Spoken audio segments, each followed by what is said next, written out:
জানুয়ারি 29 তারিখে চায়নাতে লঞ্চ হচ্ছে রেডমি টার্বো 5 সিরিজ। তো ফেব্রুয়ারির মধ্যে সেটা বাংলাদেশে অ্যাভেলেবল হয়ে গেছে। তো আমার কাছে আজকে আছে রেডমি টার্বো 5 ম্যাক্সটা। তো এটার দুইটা সেট লঞ্চ হয়েছে, রেডমি টার্বো 5 এবং টার্বো 5 ম্যাক্স। তো ম্যাক্সটা আমি চয়েস করার পিছনে কারণ হচ্ছে সেটার প্রাইসটা মানে প্রাইস সিমিলার, টার্বো 5 এবং 5 ম্যাক্স ডিফারেন্স খুব একটা বেশি না প্রাইসের দিক থেকে। 1256 জিবি রেডমি টার্বো 5 যেটা, সেটার প্রাইস বাংলাদেশে 42, মানে রাইট নাও আর কি, এটা কমবে।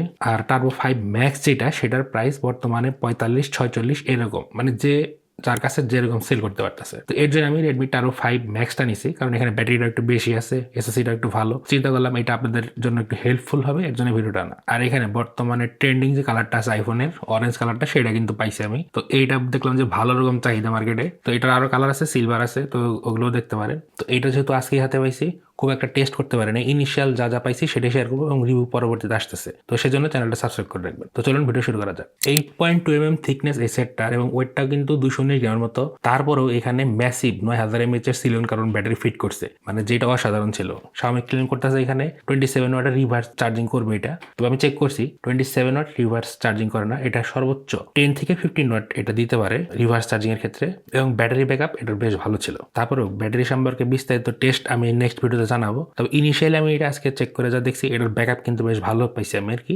50% চার্জ থেকে আমি এটা ইউজ শুরু করছি এবং তারপরে আমি ভালো রকম টেস্ট চালাইছি, গেম ইনস্টল করছি, অ্যাপ ইনস্টল করছি, পিকচার তুলছি, তো বিভিন্ন রকম টেস্ট করাইছে। তারপরে কিন্তু এখানে 23% চার্জ লেফট ছিল। আর চার্জিং স্পিডও বেশ ফাস্ট ছিল। এখানে 100 ওয়াটের চার্জিং ব্রিক দেওয়া আছে। আর বাই দ্য ওয়ে এটার কিন্তু আনবক্সিং ভিডিও চ্যানেলের শর্ট সেকশনে দেওয়া আছে, সেটা আপনারা চেক করতে পারেন। তো ইনিশিয়ালি যেটা পাইলাম 23% আমি এটা ব্যাটারি ডাউন করতে পারছি 50% থেকে। তারপরে আমি এটাতে চার্জ দিছি 100 ওয়াটের যে চার্জারটা আছে সেটা দিয়ে। সর্বোচ্চ যেটা দেখলাম এটা 23% থেকে 80%, এটা আপনার 30 মিনিটের মধ্যে হয়ে যায়। বাকি 20% টাইম প্রচুর লাগে। যেটা আমি টোটাল দেখলাম 23% থেকে 100% চার্জ হইতে এইটার টোটাল 1 ঘন্টার মতো টাইম লাগে। তারপরেও এটার অ্যাকুরেট যে রেজাল্ট 0 to 100 সেটা আমরা টেস্ট করব সামনে, তো সেইটা ফুল রিভিউতে জানতে পারবেন। তবে এতটুকু শিওর থাকেন, Xiaomi যারা ক্লেম করছে তারা 27 ওয়াট রিভার্স চার্জিং এর কথা বলছে, সেটা কিন্তু এখনো পাইতাছি না। 10 to 15 ওয়াটের মধ্যে এটা চলছে। এটা রিয়েলমি তো দিছে, রিয়েলমি P4 পাওয়ার যে 4 সেটটা আছে, যেটার মধ্যে 10,001 mAh এর ব্যাটারি আছে, সেটা তো কিন্তু টেস্ট করছে ইন্ডিয়ার এক ইউটিউবার, সেখানে কিন্তু রেজাল্ট প্রায় সিমিলার টাইপের, 10 to 15 ওয়াটের মধ্যে এটা আপডাউন করে। তো এটার ক্ষেত্রে জিনিসটা দেখলাম প্রায় সিমিলার টাইপেরই ক্লেম করছে, কিন্তু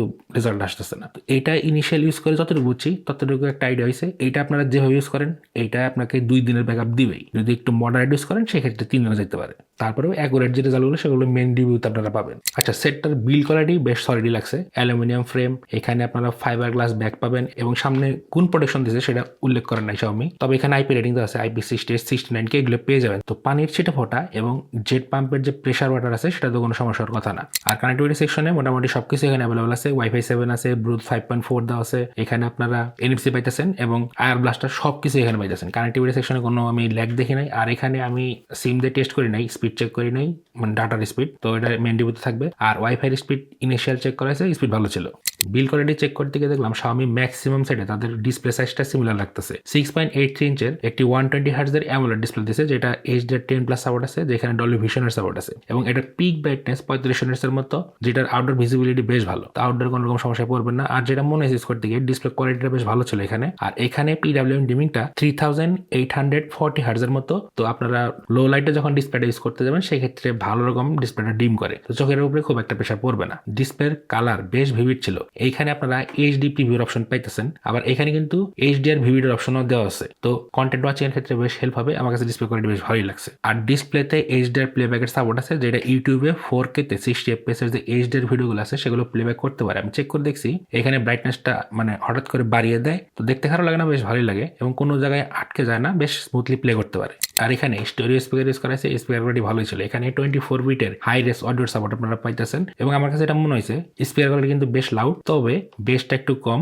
আর এখানে কিন্তু বুস্ট অপশন আছে, আপনারা 300% পর্যন্ত বুস্ট করতে পারবেন। 100% থেকে একটা ভলিউম বাটন ক্লিক করলে সেটা কিন্তু 300%-এ বুস্ট হয়ে যায়। তো সাউন্ডটা তখন বেশি হয়, তবে ডিস্টর্ট আসে কিছুটা। তবে সাউন্ড কিন্তু ডিস্ট্রিবিউশন ঠিকঠাক ছিল, 50-50 রেশিওতে সাউন্ড প্রোভাইড করে থাকে। আমাকে সাউন্ড কোয়ালিটি ভালোই মনে হয়েছে। রেডমি টার্বো সিরিজটা মেন হাইলাইটেড পয়েন্ট থাকে পারফরমেন্স, তবে ক্যামেরা সেকশনটা একটু উইক হয়ে থাকে। তবে এইবার আমি একটু ভিন্নতা পাইছি। তো ক্যামেরা সেকশনে এখানে মেইন সেন্সরটা 50 মেগাপিক্সেলের এবং 8 মেগাপিক্সেলের আল্ট্রাওয়াইড এবং সামনে 20 মেগাপিক্সেলের সেলফি শুটার পাইতেছেন। ভিডিও দিয়ে শুরু করি। ব্যাকে আপনারা সর্বোচ্চ ভিডিও করতে পারেন 4K 60 FPS এ, যেটার কোয়ালিটি ঠিকঠাক আছে, স্টেবিলাইজেশনও ঠিকঠাকই পাইছি। তবে মুভমেন্টের ক্ষেত্রে হালকা জিটারিনেস এখানে পাবেন। আর এখানে বোকে ভিডিওর অপশন আছে, আপনারা 1080p 30 fps বোকে ভিডিও করতে পারবেন, যেটার কোয়ালিটিও ভালো লাগছে। অন্যান্য অপশনের মধ্যে আপনার এখানে ডুয়েল ভিউ ভিডিওর অপশন পাইতেছেন, যেটা ঠিকঠাক ছিল। ভিডিওগুলো নাইটে টেস্ট করা হয়েছে, একটু লো লাইটে টেস্ট করা হয়েছে, যাতে দেখতে পারি কোয়ালিটিটা কিরকম দিয়ে থাকে। তো আমার কাছে ব্যাকের যে কোয়ালিটিটা নর্মালি, সেটা আপনি পোর্ট্রেট ভিডিও বলেন এবং 4K 60 fps নর্মাল ভিডিও বলেন, আমার কাছে বেশ ভালোই লাগছে। আর ফ্রন্টে ভিডিওর ক্ষেত্রে এখানে ফ্রন্টের সর্বোচ্চ আপনারা 1080p 60 fps ভিডিও করতে পারবেন। আমি 1080p 30 চেক করছি, লো লাইটে ফোকাস হান্ডিং ইস্যু আছে, একটু জিটারিনেসের সমস্যা পাবেন। তো আমার যেটা মনে হয়েছে, এটা আপনারা ডে লাইটে মোটামুটি ভালো একটা ব্যাকআপ পাবেন। তারপর স্টেবিলাইজেশনটা একটু উইক মনে হয়েছে, এখানে মানে শেক আছে প্রচুর। আর লো লাইটে তো বললামই এখানে ফোকাস হান্ডিং করে। স্টিল পিকচারের ক্ষেত্রে এখানে নর্মালি ডে লাইটে এবং নাইটে ভালো ভালো পিকচারই দিয়ে থাকে, আপনারা দেখতেই পারতেছেন কোয়ালিটি। সবচেয়ে ভালো বিষয় হচ্ছে প্রসেসিং এর মাধ্যমে আউটপুটটা বেশ ভালো দেয়। আর সবগুলো পিকচারে গুগল ড্রাইভ লিঙ্ক ডেসক্রিপশনে দেওয়া আছে, আপনারা নামিয়ে নিজেরাও চেক করতে পারেন কোয়ালিটিটা কিরকম। তবে আমার কাছে যেটা মনে হয়েছে, পিকচার তোলার পরে দেখতে বেশ ভালো লাগে। আপনি মোবাইলে যদি পিকচারগুলো দেখেন আপনার কাছে ভালো লাগবে, তবে পিসিতে নেওয়ার পর অনেক কিছু চেঞ্জ হয়। তবে কালারগুলো ভিভিড ছিল, পান্তি ছিল। রেডমি টার্বো 4 সিরিজের থেকে 5 সিরিজে কিন্তু ক্যামেরা বেশ ইমপ্রুভ পাইছে, আমার কাছে বেশ ভালো মনে হয়েছে ওভারঅল সবকিছু চিন্তা ভাবনা করে। আল্ট্রাওয়াইড এবং মেন সেন্সের মধ্যে পার্থক্য যেটা দেখলাম, আল্ট্রাওয়াইডটা 8 মেগাপিক্সেল হওয়ার কারণে এখানে কিন্তু ডিটেলস কম পাওয়া যায় এবং সাইডে কিন্তু নয়েজ গ্রেন প্রচুর থাকে লো লাইটে, এবং ডিটেলসও কম থাকে, একটু ব্লার গোস্টিং থাকে। আর নর্মালি আল্ট্রাওয়াইড এবং মেইন পিকচারের মধ্যে কালার মোটামুটি সিমিলার টাইপেরই ছিল, তবে ডিটেলস আল্ট্রাওয়াইড একটু কম পাবে। আর সবচেয়ে যে ভালো জিনিসটা লাগছে পিকচারের ক্ষেত্রে, সেটা হচ্ছে এখানে আপনারা জুম করলে সর্বোচ্চ 10x পর্যন্ত জুম করতে পারেন, 9x 10x এ ভালো রকম ডিটেলস পাওয়া যায়। এইটা একটা প্লাস পয়েন্ট মনে হয়েছে। 50 মেগাপিক্সেল মোড দেওয়া আছে, যেটা আউটপুট ঠিকঠাক আছে, তবে প্রচুর বড় সাইজের ছবি দিয়ে থাকে, যেটা অনেক সমস্যা করে রেন্ডারিংয়ে। সেজন্য ছবিগুলো ছোট করে দিছি। গুগল ড্রাইভ লিঙ্কে ফুল পিকচার দেওয়া আছে, সেটা আপনারা চেক করতে পারেন। আর লো লাইটে কিছু পিকচার টেস্ট করা হয়েছে, স্যাম্পলগুলো দেখতে পারতেছেন, আমার কাছে মোটামুটি ভালোই মনে হয়েছে। পারফরমেন্স সেকশনে এখানে ইউজ করা হয়েছে MediaTek Dimensity 9500S, এইটা 3nm ফ্যাব্রিকেশনের তৈরি একটা এসওসি, নতুন লঞ্চ হয়েছে এসওসিটা। অপটিমাইজেশন কিছু ইস্যু পাইছে এখানে। আর র্যামের ক্ষেত্রে এখানে 8 পিরিয়ডের 5x র্যাম পাবেন এবং UFS 4.1 স্টোরেজ দিছে। স্টোরেজ র্যাম ট্যাম ঠিকঠাকই আমার কাছে মনে হয়েছে। আমি এটা আন্তর্দ স্কোর, Geekbench 6 এবং অন্য যে টেস্টগুলো আছে সেগুলো করছি, রেজাল্ট দেখতে পারতেছেন। আন্তর্দ স্কোর ভালো ছিল, এইখানে আপনারা 30 লাখের মতো আন্তর্দ স্কোর পাবেন, 30 লাখ প্লাস, যেটা বেশ ভালো। Geekbench 6ও ঠিকঠাক আছে এবং 3D মার্কের স্টেবিলিটি টেস্টের রেজাল্টও কিন্তু মোটামুটি লেভেলের ছিল, 67.8%-এর মতো, যেটা মোটামুটি লেভেলের। এটা অপটিমাইজেশনের দরকার আছে। তো গেমিং এ কি অবস্থা? গেমিং করতে গিয়ে জিনিসগুলো একটু উল্টাপাল্টা হয়ে গেছে। পাবজিতে এখানে 60 FPS পাবেন, স্মুথ এক্সট্রিমে আপনারা সাপোর্ট পাবেন, 60 FPS দেখাইতেছে। আর এখানে গেম স্পেস দেওয়া আছে, সেটার মধ্যে টার্বো মোড দেওয়া আছে, টার্বো মোড অন করেও আপনারা চেক করতে পারেন। আমি যতটুকু চেক করছি পাবজিতে খুব একটা ইস্যু ফিল করি নাই, তবে 60 FPS শো করতেছে কিছু কিছু ক্ষেত্রে, যেটা একটু সমস্যা করে, কারণ যারা 120 FPS এ প্লে করতেছে তারা কিন্তু আপনার থেকে একটু লেগে থাকবে। আর এখানে স্কিলের থেকেও ডিভাইস কিন্তু ম্যাটার করে। তারপরেও স্কিল বড় জিনিস, তারপর কিন্তু ডিভাইসটা ম্যাটার করে। তো এই জিনিসটা এখানে একটা ইস্যু মনে হয়েছে আমার কাছে। তো পাবজিতে খুব একটা সেটা ফিল করি না, তবে সিওডিতে ভালো রকম ফিল করছি। সিওডি তো এখানে 60 FPS দেখাইতেছে, মানে 60 FPS এ বেশি নিতেছে না। সিওডিতে গেম প্লে স্লো মনে হয়েছে, আপনারা ভিডিওতে দেখতে পারবেন, ভালো করে খেয়াল করলে দেখতে পারবেন যে ভালো রকম গেম প্লেটা স্লো। তো এটা একটা ইস্যু মনে হয়েছে আমার কাছে সিওডিতে। আর যেটা মনে হয়েছে একটু ভালো প্লে করতেছে, সেটা হচ্ছে জেনশন ইম্প্যাক্টে মোটামুটি লেভেলের আউটপুট দিছে। এখানে 40-45 পেসে মোটামুটি ব্যাকআপ পাবেন। তারপরেও গেম প্লের বিস্তারিত ভিডিও, এগুলো ডিটেলস সহ মেন রিভিউতে আমরা এটা আলোচনা করবো। তারপরে ইনিশিয়াল যে অবস্থা, সেখানে গেমিং এর অবস্থা খুব একটা ভালো না।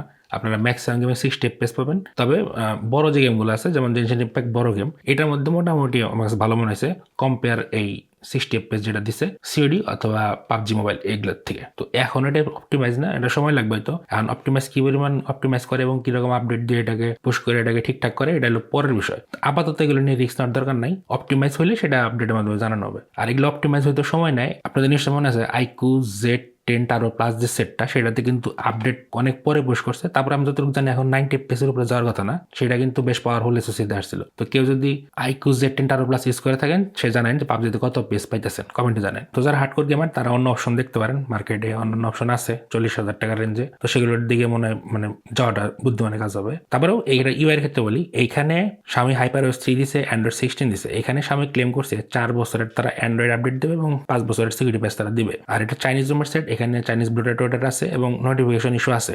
এখন পর্যন্ত নোটিফিকেশন ইস্যু সলভ হয় নাই, মানে HyperOS এর ক্ষেত্রে। আর HyperOS এর অন্যান্য যে অপশনগুলো, ওয়ালপেপারের মধ্যে ইদানিং যে ট্রেন্ডিং অপশনগুলো, আপনারা ট্রান্সপারেন্ট ইউআই ইউজ করতে পারেন। এখানে সুপার ওয়ালপেপার অপশন দেওয়া আছে, এআই ওয়ালপেপার অপশন দেওয়া আছে, এআই এর কিছু অনেক ফিচার দেওয়া আছে গ্যালারিতে। পিকচারের ক্ষেত্রে সাবজেক্ট, তারপর অবজেক্ট, এগুলো রিমুভ, পিকচারের উপরে শ্যাডো রিমুভ, তো অনেক কিছু অপশন আছে এখানে। যতটুকু ইউজ করা যায় সেগুলো পিকচারের সবগুলো অপশন আপনারা ইউজ করতে পারবেন HyperOS এর ক্ষেত্রে। আর এখানে যে আন্ডার ডিসপ্লে ফিঙ্গারপ্রিন্ট, সেটা কিন্তু আলট্রাসনিক, আনলকিং স্পিড ফাস্টই আছে আমার কাছে বেশ ভালোই মনে হয়েছে সেটা। আরেকটা কথা, অলাজন ডিসপ্লের ক্ষেত্রে এটা কিন্তু অল টাইম গ্লো করে না, এটা আপনার 10 সেকেন্ডের মতো গ্লো করে তারপরে কিন্তু অফ হয়ে যায়। আবার স্মার্ট অপশন দেওয়া আছে, নোটিফিকেশন আসলে অন হয়, তো এটা ক্লিয়ার করে দিলাম। অনেকে বলতে পারেন আমি তো অলাজন ডিসপ্লে ইউজ করি না, অনেকে ইউজ করেন, আমি নিজেও করি, তো সেই জন্য এই জিনিসগুলো জানিয়ে দেওয়া। তো এই ছিল মোটামুটি রেডমি টার্বো 5 ম্যাক্সের ইনিশিয়াল ফার্স্ট ইমপ্রেশন বলতে পারেন। এটার ফুল রিভিউ খুব শীঘ্রই আসবে, হয়তো 7 দিন 15 দিন পর আসবে। ভালোভাবে টেস্ট না করে একটা রিভিউ দেওয়া যায় না, তো সেই জন্য চ্যানেলের সাথেই থাকুন। আর যদি সেটটা আপনারা নিতে চান রাইট নাও, আমি বলবো যে এখন নেওয়ার কোনো দরকার নাই, একটু মার্কেটটা দেখেন, প্রাইসটা একটু ড্রপ করুক, এখন একটু প্রাইস হাই মনে হচ্ছে আমার কাছে। আর লঞ্চ প্রাইস যেটা আর কি দেখলাম, সেখানে কিন্তু খুব একটা আপডাউন নাই। আপনার 2000 ইউয়ানে লঞ্চ হয়েছিল চায়নাতে রেডমি টার্বো 5, যেটা 2499 ইউয়ানে লঞ্চ হয়েছিল রেডমি টার্বো 5 ম্যাক্সটা। তো সেই ক্ষেত্রে কনভার্ট করলে কিন্তু কাছাকাছি রেঞ্জ আসে, 40-44 এই দুইটা রেঞ্জে সেটগুলো আসে, কিছুটা বেশি আছে। এটা দেখছেন যেমনি রেডমি টার্বো 4 যেটা আছে এবং 4 প্রো যেটা আছে, সেগুলো কিন্তু প্রাইস এত ড্রপ করছে, এখন কিন্তু ওগুলো অনেক কমে পাওয়া যায়। তো এর জন্য বলতেছি এগুলো একটু ওয়েট করে কিনেন, ভালো একটা মানে রেট পাবেন, ভালো একটা ডিল পাবেন। এই ছিল মোটামুটি আজকের ভিডিও। দেখা হচ্ছে নেক্সট ভিডিওতে অন্য কোনো টপিক নিয়ে। আজকের মতো বিদায়।